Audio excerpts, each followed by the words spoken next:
Well, good morning from a not quite so sunny yet morning on Dartmoor. It's only 2 weeks since I was last here.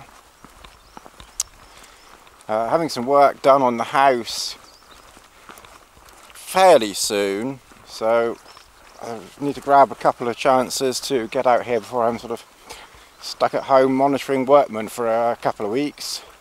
So it's almost exactly 3 years since I started camping, and of course it was coming along this path, which I'll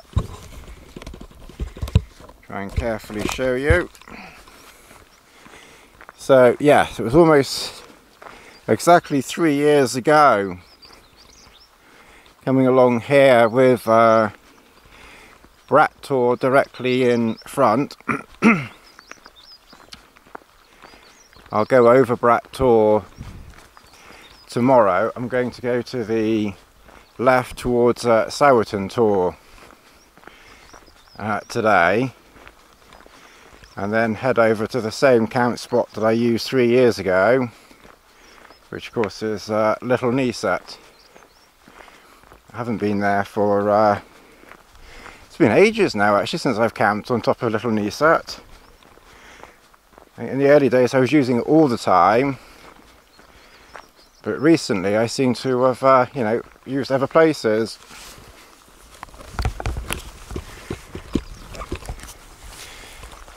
Yeah, so I thought I'd as I say, come out and have another camp out and do another film while the weather was good. I think the forecast is for rain a little bit later on this afternoon, so chances are high that I'll be in camp by then anyway, and if not, I'll make sure that I'm not too far away with any luck. What I was thinking I'll try and do on this sort of walk and camp is sort of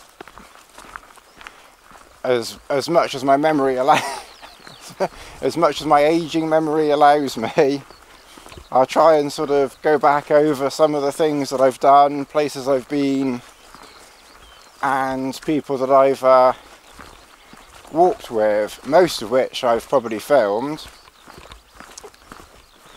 So that's sort of the plan for today, and obviously tomorrow. A quick swing around here, and then that's Lassie. I've put a lightweight pack on Lassie just to get her used to wearing it. Lassie, here!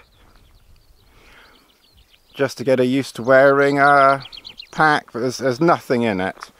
She's far too young to be carrying anything, because she's still developing and everything, but so it's empty. But I just think it's certainly not going to do any harm just to, get her used to the feel of a pack, even if it is empty and I've still got to carry everything. I probably won't start putting anything in it probably for another year, to be honest. This time next year I'll probably be happy to start putting a bit of weight in. But I think while she's still young and joints and bones and muscles are all still developing, it's too early to put any weight in there.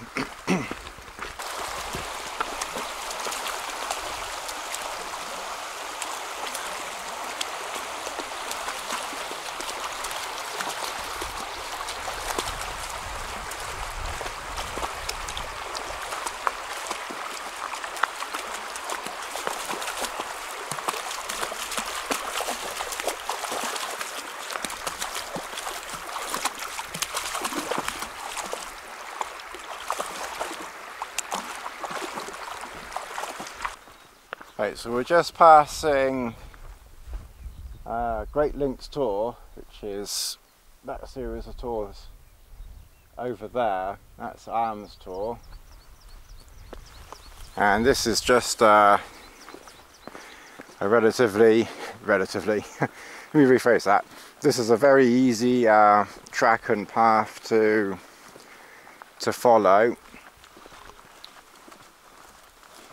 Most of the walking that I do, particularly on the Northmoor now, I know it so well, I hardly ever actually look at the map. So it's actually bad, in a way it's bad, because I'm not brushing up on my map reading skills. But it is quite nice to come back to the same haunts, especially by myself. I still find by myself it's nice to come back to the same place. It is actually a fraction warmer than I was expecting. I might end up having to take my paramo jacket off. And if it stays as warm as this, I probably should have put a lighter jacket in. I put it in because I knew it was going to be cool, like, you know, it was supposed to be cool. And I knew it was going to be cool this evening. Although this evening I'll be in bed, or I have my down jacket.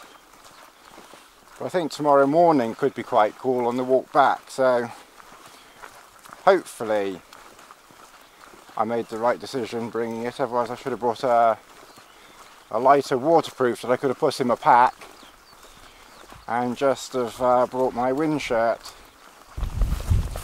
I was just thinking of some of the walks and camps I've done with a few friends.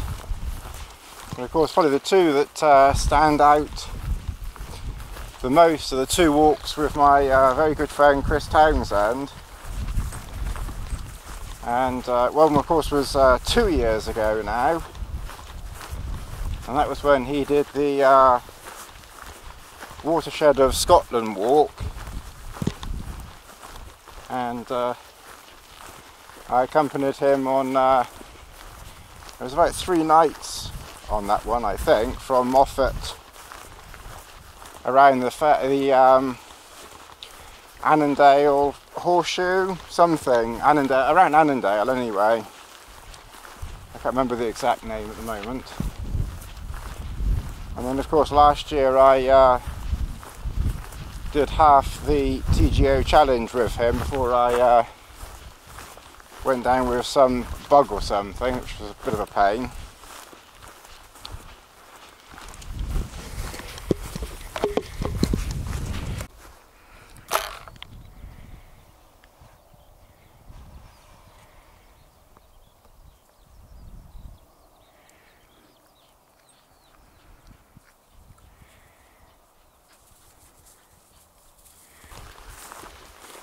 And also seem to have come off the path here. And also 2 years ago with a couple of other friends, online friends, I did the Rhinogs with Simon and Nigel, which was 2 nights out. And last year we did the Elan Valley, when I took the Phantom, and I did a video, just one video with the Phantom flying. I did a little bit of video talking to camera, but it wasn't very much, and it wasn't really worth uploading. I'm not sure if I've even still got it now, but that was mainly just the Phantom. And obviously I got the Phantom nearly a year ago. I've not used it as much as maybe I was thinking I may have done, but that's usually the story with me. And I've not brought it the last few trips here. Either the weather hasn't been very good, or as I said last time, I had a hernia operation. That must be about 8 weeks ago now. So I'm trying to keep the weight down in the pack a bit. And then of course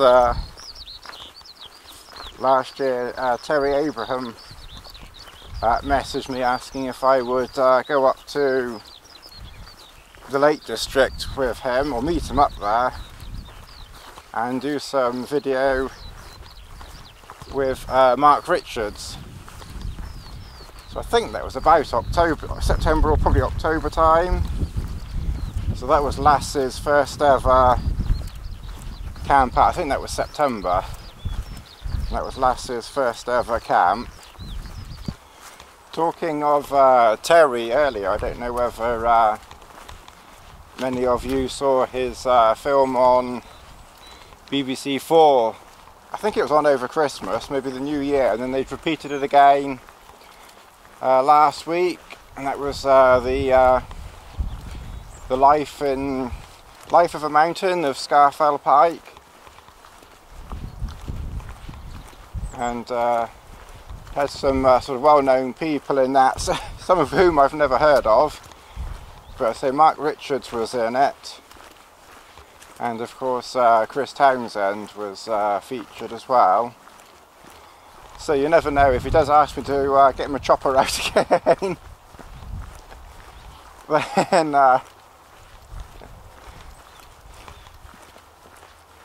I see, leave it. I think I'd rather there's a female ask me to get my chopper out, to be honest. Anyway, let's get back to the quadcopter. Where was I? Distracting myself again there. Oh yeah, so if Terry does want some more flying footage, then hopefully, you know, you never know, something that I give to him, you never know, may appear on BBC sometime or other. So I could end up being famous in my own lunchtime. Lassie, leave it. Come on. Come on. Lassie, leave that. Good girl. The only slight disadvantage with this camera and lens combination, it's just a fraction over a kilogram in weight. The old camera and lens combination was this way. Come on, Lassie, this way. Come on. Just Lassie, drop the stick. Just got to keep half an eye on Lassie with the sheep. She's getting much better.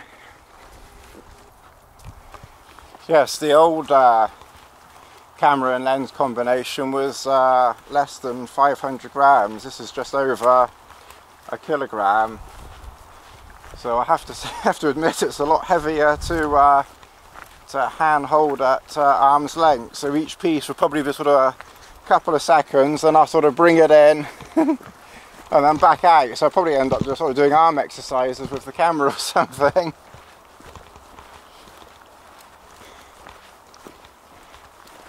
Lassie, leave the stick.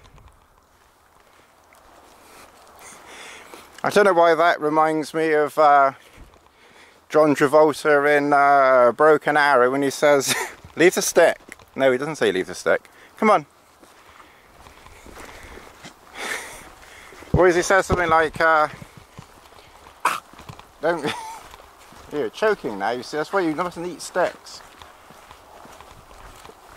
So he says something like, don't shoot at the nuclear weapons or something like that.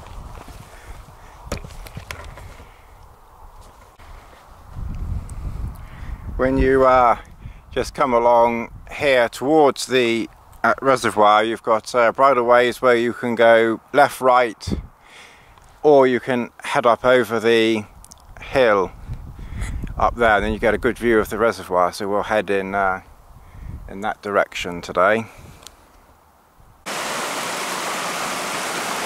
Well, this is Redder Ven Brook coming down from between West Millertor and Yestor. I did look that up just to be on the safe side, because I know what I'm like. And of course the reservoir is Meldon Reservoir.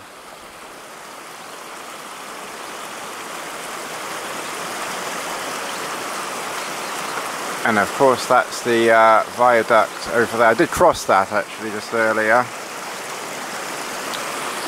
And more locally, we have the four-legged collie beast of Dartmoor.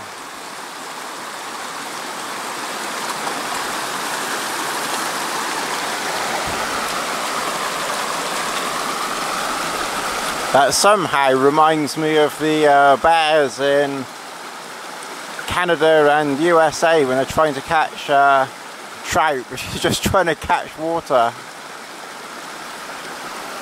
Oh, now she's swimming. Whoops. Now she's on completely the wrong side of the river now.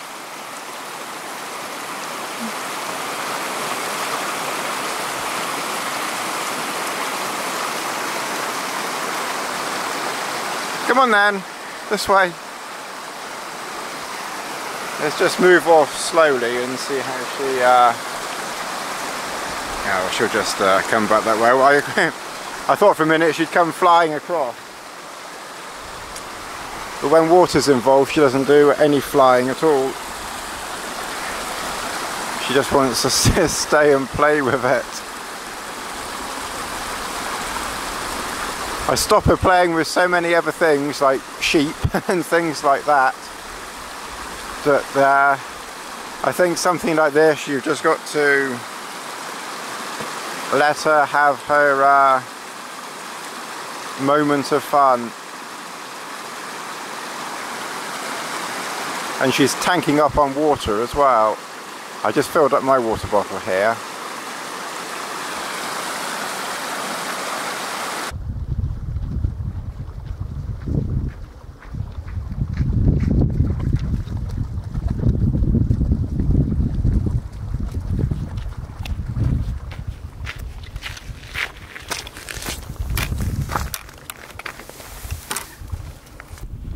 I think there's just a slight change in the weather here.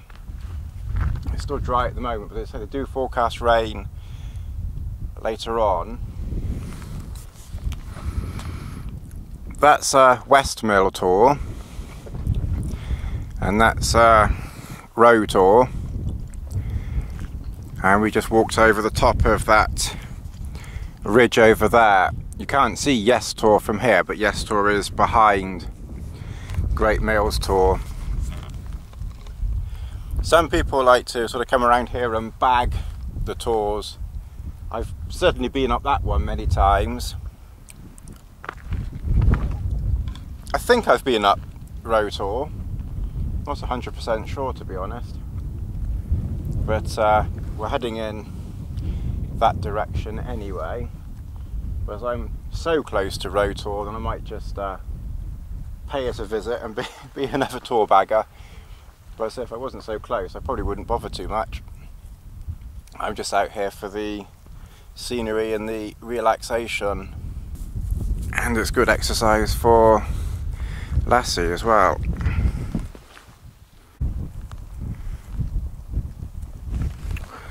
Just to show, it is quite a wild and rugged land up here. Unfortunately, some poor creature perished. I'm quite sure, it sure as hell isn't a sheep.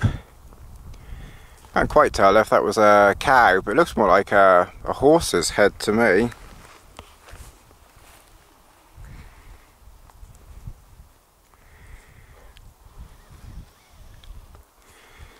So we'll just keep our eye out for the Beast of Dartmoor. Oh, there she is. There's the Beast of Dartmoor. Lassie, you're the Beast of Dartmoor. Anyway, we're heading through this tussocky stuff here. It's quite tough going now. It's been really easy going up until now because it's been on paths and tracks and things. But we're just gonna... I was thinking originally of going from Dinger Tor straight over to Great Knee-Set, but Lassie, leave it. But there's plenty of time. It's only 2 o'clock. So I just want to come around the back a little bit and then say head in this direction straight over for Great Knee-Set. over there, which is the one on the horizon, and then Little Niset is just the other side.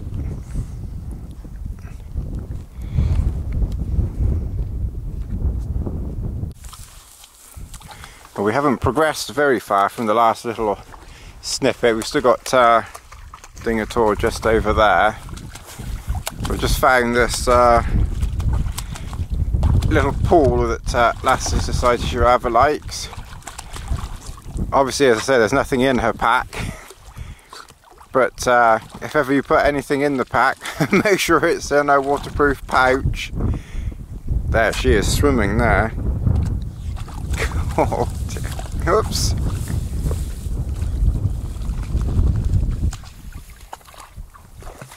And we've got some frog spawn just down here. Sadly, I don't know how well you can see it, but the frogs have laid it right near the edge. So some of it, unfortunately, has dried out. But they've certainly laid plenty.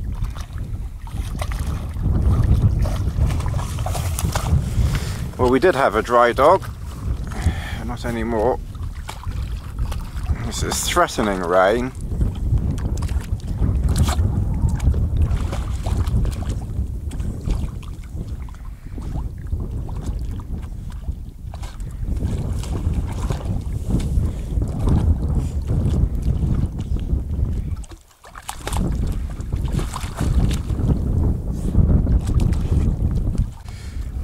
I haven't actually stopped to film Lassie playing in more water.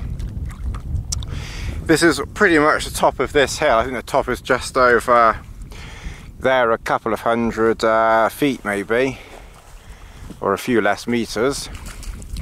And I say I want to get over to Dingator over there. I must be starting to think like a professional walker now, because I'm thinking, if I go that way, I've got to go down a long way and back up a long way.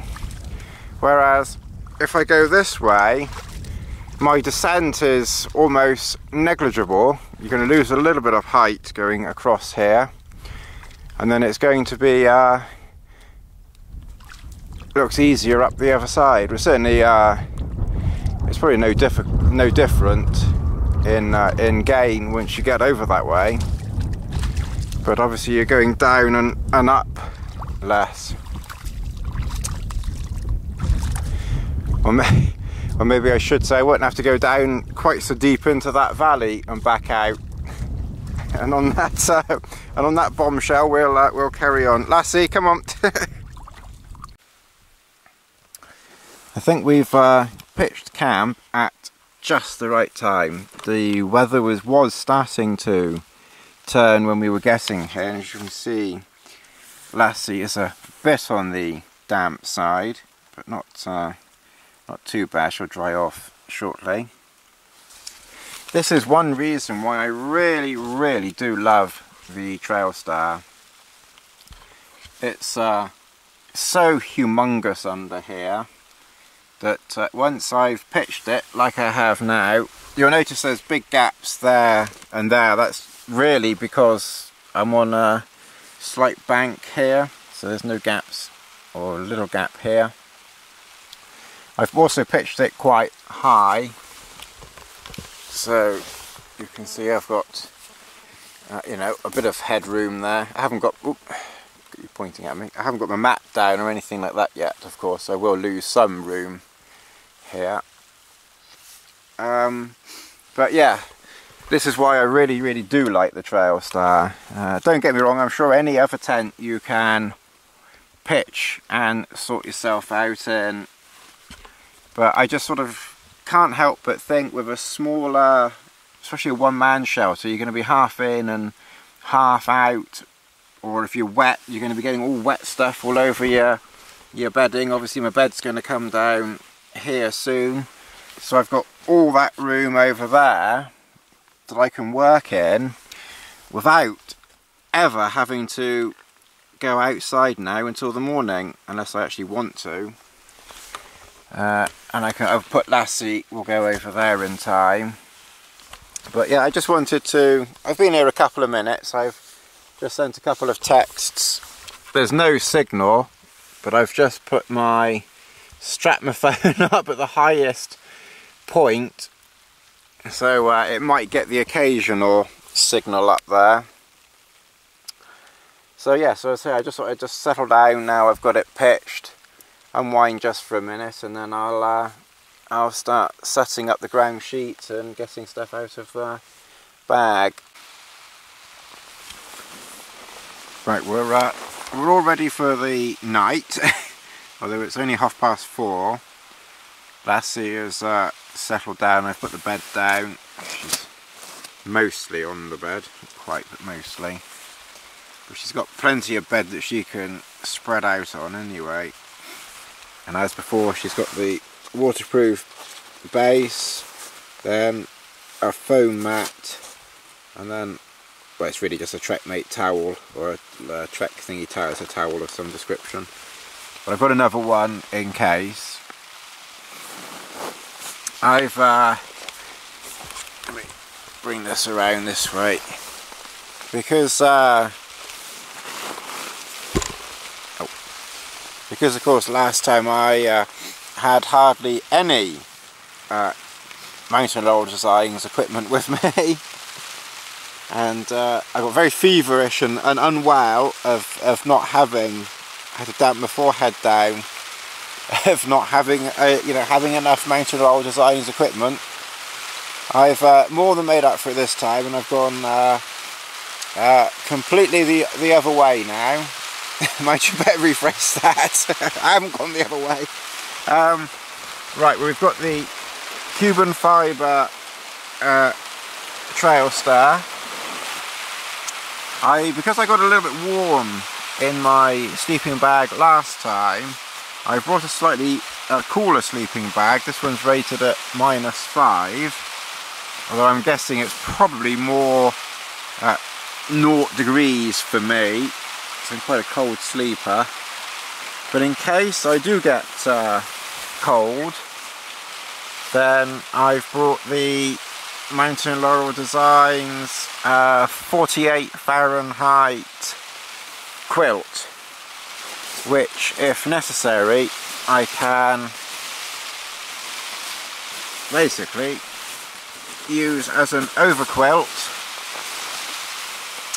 and put that over me, and that will give me a few more degrees of warmth. And you've probably seen this before in a video last summer, but you get a strap that you can hold it underneath you, and you can clip the ends as well. So, as I say, if I need that, then I've got that. And of course I've brought the Prophet pack with me as well. I've made a tea, so I brought the Prophet rucksack, and that had about 8 kilograms in it, 8 or 9 kilograms in it for most of the walk. The last little bit I put 4 litres of water in, 2 litres in the top, not in the literally in the top, but inside in the top, and 2 litres in the side. So that took the weight up to, approximately at least 12 to 13 kilograms that I was carrying in the Prophet. And all I used as a back support is the Neo-Air X-Therm. Someone on the Mountain Laurel Designs Facebook page was asking about the kilt and the rain kilt as a door, so I thought I would just set that up and show you. Obviously at the moment it's not needed because no rain is blowing in, but if perchance rain, the wind was to do a 180 and start blowing in the door, then you could hook this up. And of course you've got the bungee cord. How I do it, I don't do it as a triangle. I do it as tightening up the bungee cord, then just put the loop across there and then attach it there. And if you've got a couple of spare pegs, and you could probably do it, you know, another way as well, but again, I've just got some spare pegs, so I've put one peg down there, one peg in the middle, and for some reason that one doesn't quite reach. Not quite sure why that is, but anyway, I always carry emergency paracord with me, so, or Dyneema cord, so I've just tied off a loop of Dyneema cord and then another peg and pegged that one out there. It doesn't, you know, doesn't quite come over this way, but that, you know, you could easily move it over if you wanted to. I mean, you've got so much that side, but I don't see any rain likely to get in there anyway. And I can't see that rain is going to get this far back there. Just to give you a rough idea on space, if I point that like that, okay, it's obviously very, very close to your head, but again, that's okay. You know, when you've got, I know it's an add-on, I know some people complain about add-ons, but for heaven's sake, you know, it works. Well, I think it does anyway. So yeah, and you've got plenty of room there, so you've certainly got room to manoeuvre anyway. What I like about the Trailstar is its adaptability. As I say, you can have it, you know, without that, which you would do 99% of the time. I mean, I think I've put it up once because rain was getting in. Other than that, I've never needed it anyway. But it's there, you know, I've got this one. But I'm sure, you know, I'm sure you can get some more from Ron. I don't know whether he's making them or not now. But as I say, that works just fine. And of course, I think now you can get, you know, bug inners now that Ron's doing. But again, you don't need, well, in my opinion, you don't need that out of bug season.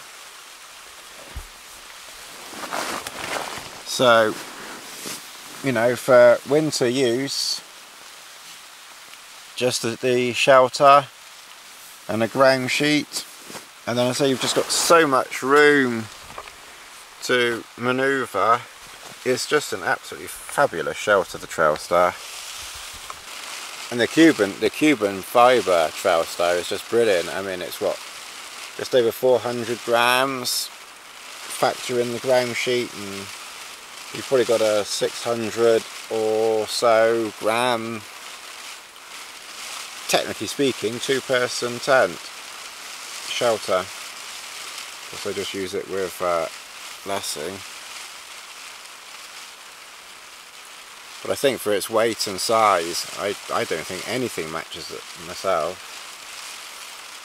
Right, well, this is filming at an ISO of 25,600, so I don't know what the quality is like. I've still got my phone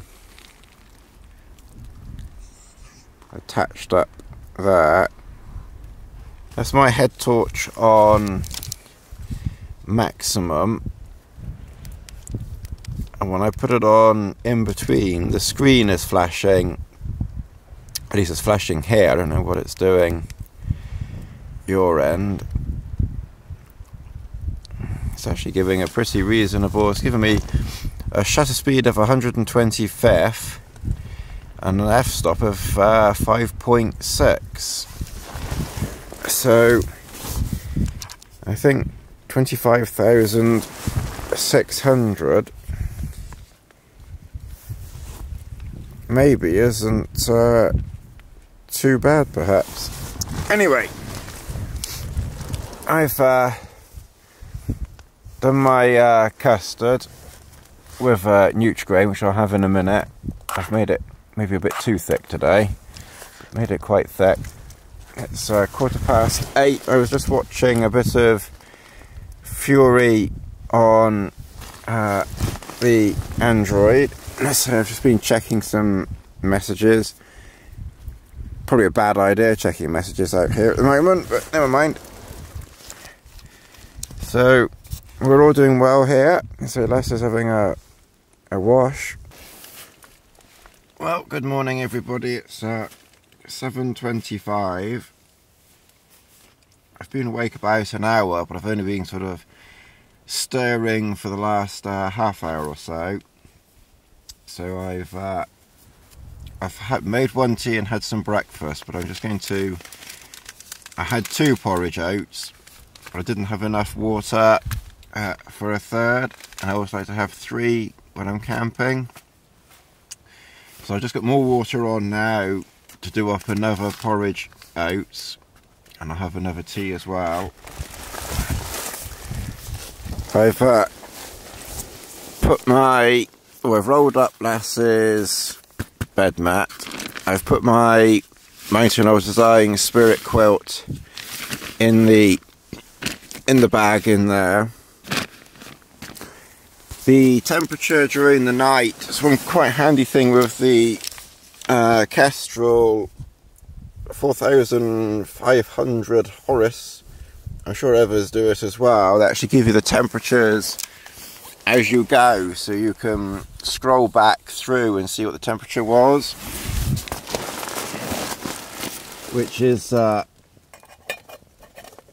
actually quite handy. So the temperature went down last night to about 1.8 at its lowest point, which is cool, but it's not exactly freezing. I was cool last night though. I think I did 2 mistakes. I should have pitched the Trailstar a little bit lower.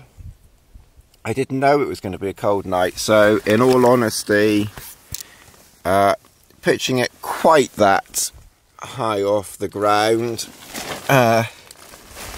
was asking to get chilly, so I'm not blaming the Trailstar for that. That was my own stupidity.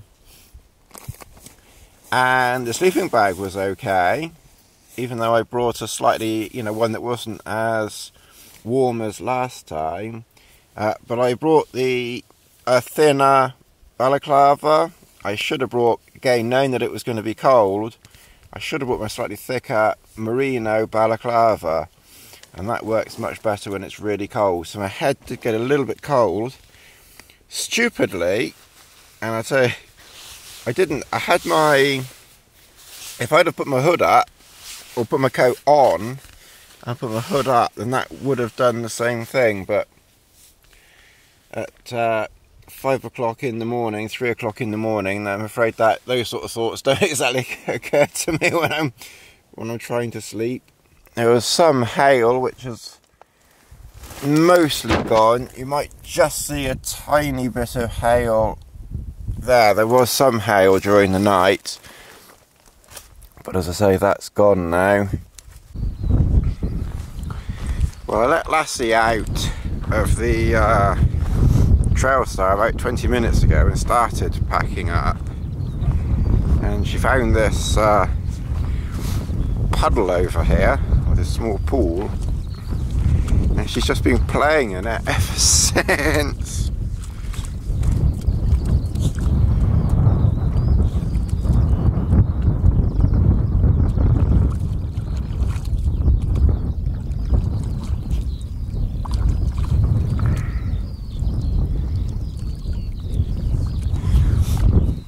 So I'll leave her be there for a minute. I'll just so that's a fair tour over there.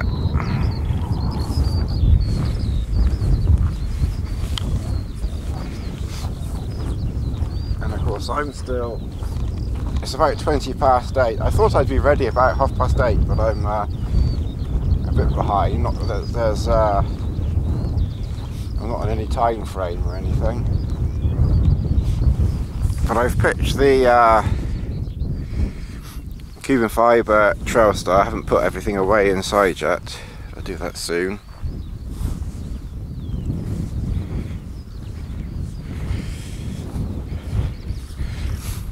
You can see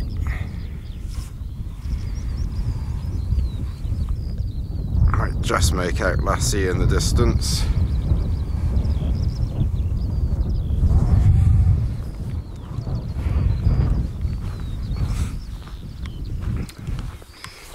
Yeah, one thing, when I checked the weather forecast, I knew that the wind and the rain was coming in this direction, so I knew I had to put the door there, or the entrance there.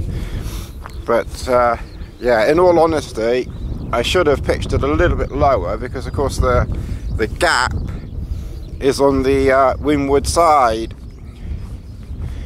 and the bit where the gap is not so prominent is on the other side to the wind, as it were. So I probably should have just pitched it a fraction lower, but not that it mattered too much. As I say, I've brought Lass's pack, but as you can see, there's nothing, it's just an empty pack, so she gets used to carrying it.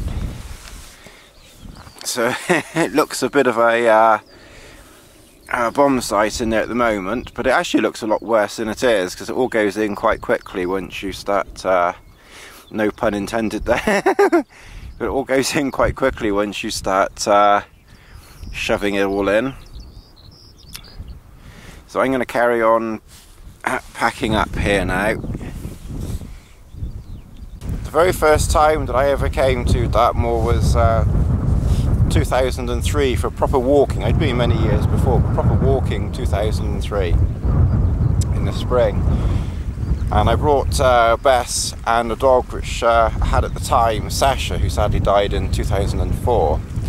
And one of the first places that I ever brought them was to Bleak House here. So it seemed rather fitting that on the way back from Little Kneeset, you know, to bring Lassie to Bleak House. But as we would expect, Lassie is not in the least bit interested in Bleak House. She is more interested in playing in the water.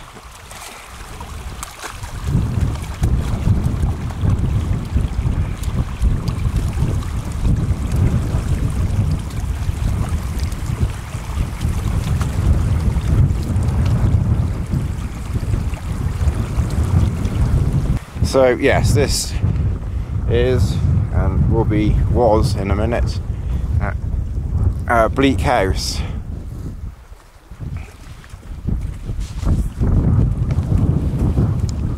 Talking of bleak, no, not that. It's looking a bit grey up over there in the direction I'm walking. So just in case it hammers it down with rain, I'll say goodbye now, you know, and thank you for watching, and see you all again soon. And you know, thank you for 3 years of fun and games with my videos, and here's to the next 3 years. Bye. Oh, should just add, not another 3 years of this to go. What's the old saying? It can only get worse.